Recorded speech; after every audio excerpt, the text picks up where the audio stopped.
What is going on, New York Giant fans? Welcome back to another Roster Bubble Series video. Hit the like button, comment, and subscribe. Turn on post notifications so you know when a live stream pops or a video drops. Appreciate y'all coming back. Also share this out as well. Another Roster Bubble video here for you guys today.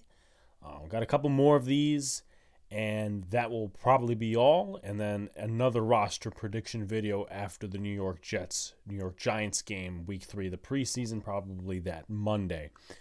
We're doing Troy Brown today as our roster bubble profile. If you guys haven't been to these videos before, what I do is I take a player that's on the cusp of being cut. I talk about their background. I talk about their competition. I talk about the ways they could win a spot on the roster, the ways they could lose a spot on the roster, and then at the end, a prediction.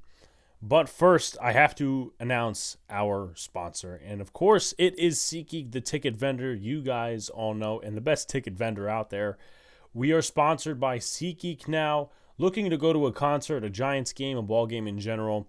Now you can with our help. Get $20 off your entire order, your first order, of course, with the promo code Big Blue in the Bronx. Of course, you can only use the Big Blue in the Bronx promo code one time only. But again, we're here to help you guys. $20 off your entire order. Going to a Giants game, Jets game, whatever the case may be, you could use that. And also concerts as well. So let's get into Troy Brown. Troy Brown is an interesting player. He's an undrafted free agent from 2 different colleges. He went to Central Michigan and then also spent some time at Ole Miss. So let's get into that. 2018, he's an experienced college player, by the way. He's played, 5 years in college. So, again, like Tamon Fox, like Dyontae Johnson, like Trenton Thompson when he was here, an experienced college player that's played 5-6 years in college. So, anyway, 2018, his freshman year, 16 tackles in 10 games, 1 interception, 2 pass deflections, 1 forced fumble. 2019, 14 games played. 91 tackles, 16.5 tackles for loss, a sack, 3 interceptions, 5 pass deflections, a fumble recovery. In 2020, 6 games, 42 tackles, 8 tackles for loss, 4.5 sacks, 3 pass deflections, a forced fumble.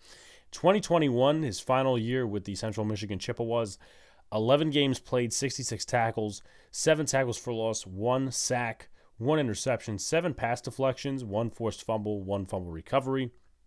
And then at Ole Miss, in 2022, 13 games, 93 tackles, half a sack, 2.5 tackles for loss, 5 pass deflections, and a forced fumble.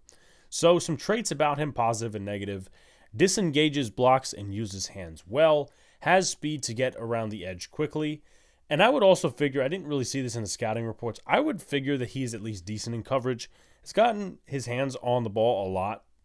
5 pass deflections last year at Ole Miss, and a lot of pass deflections and interceptions in his years with Central Michigan. Guaranteed. Central Michigan, lower competition, smaller school. But hey, listen, that's experience, right?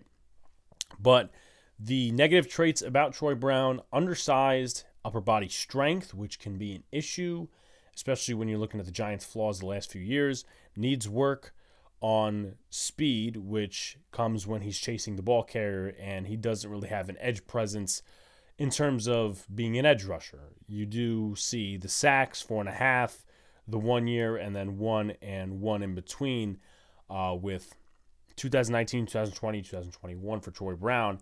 And once again, just doesn't look like he's an edge prototypical player. Not that the Giants need edge help, but it's not like they're going to try to make Troy Brown their edge 5. I don't see it happening, and they need to win now. And I'm not going to say stop focusing on growing, but it's not much of a rebuild anymore. It's still continue to grow, but we need to start winning games kind of like we did last year and keep that same winning culture, winning standard. So competition, he faces competition from 3 different guys for at least 1 backup role on the New York Giants as a linebacker. Now, you could already figure 3 unless injury happens. Michael McFadden, Darian Beavers, and Bobby Okereke. Behind them, there is no situated, okay, this guy's going to come in if injury happens. The Giants don't have reliable linebackers behind those particular starting/rotational 3. As I mentioned, Dyontae Johnson, Carter Coughlin, Cam Brown. The last 2, Coughlin and Brown, are special teamers. Dyontae Johnson, who we talked about very recently, actually, he's an undrafted free agent. He's got special teams experience, And he's coming from a small school as well as an undrafted free agent out of Toledo. So it's not like they have a ton of confidence in Troy Brown or Dyontae Johnson. They need to see those guys make plays. Same with the other two guys we talked about, Carter Coughlin and Cam Brown. How can he win? Excel in the running game.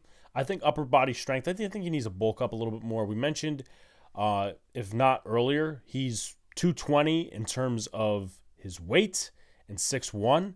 220, I don't think is going to cut it at linebacker. Micah McFadden, I think, is 240, 245.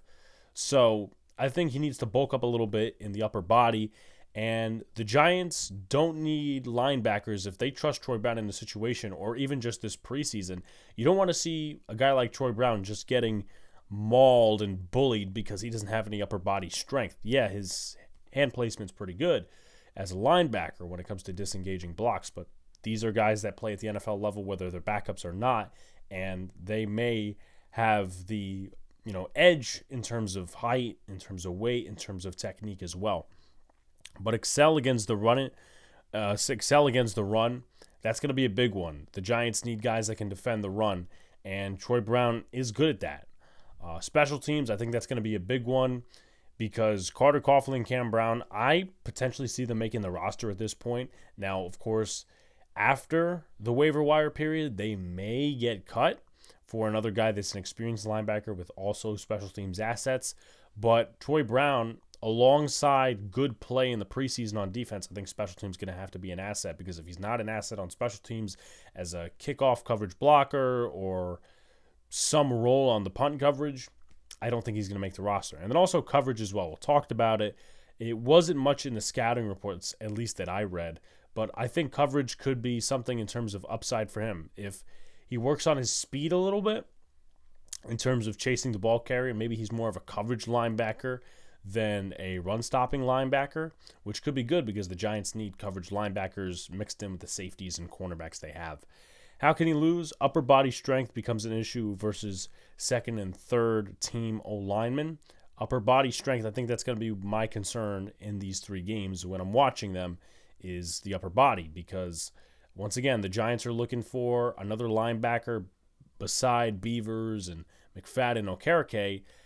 They really don't want to go off the roster and look at the waiver wire and say, okay, we got to do some outside scouting. They really don't want to do that. They want to keep their guys in-house and say, okay, maybe this guy can do it. But if that doesn't happen, if Troy Brown is not built up enough up here and he's getting bullied and just taken to the ground by some of these backups, it's not going to be a pretty scene, and the Giants will be scratching their heads once again. And also lack of special teams. Tamon Fox, Dyontae Johnson, Cam Brown, Carter Coughlin, you name it. There's a shit ton of players that are going to be competing for a spot on the roster with special teams as a thing they can do. So how can he win? Excel against the running game, special teams coverage as well. How can he lose? Upper body strength becomes an issue versus second and third O-linemen, and lack of special teams capability. Prediction, I don't think he's going to make the roster. I think, sort of like Dyontae Johnson, he will make the practice squad if he impresses enough. Same thing goes for Bryce Ford-Wheaton and maybe Baldonado too. But based on the undrafted class, maybe other than Ford-Wheaton and a couple of practices, these guys really haven't stood out. So for the linebackers, especially the pass rush guys in the third team, it's going to be time to show out this preseason. It really is. Or they'll go on a practice squad, or, the trajectory starts here for their career. So, anyway, like, comment, subscribe, do all the good stuff. Turn on post notifications so you know when live stream pops or video drops. Appreciate you guys coming back. Let's go, Big Blue. Let's hopefully take a victory tonight against the Detroit Lions. We'll have a podcast out Saturday, likely 12:30 p.m. Eastern Standard Time, and a lot more good content coming for you guys in general. Peace out, guys. See you later. Stay cool.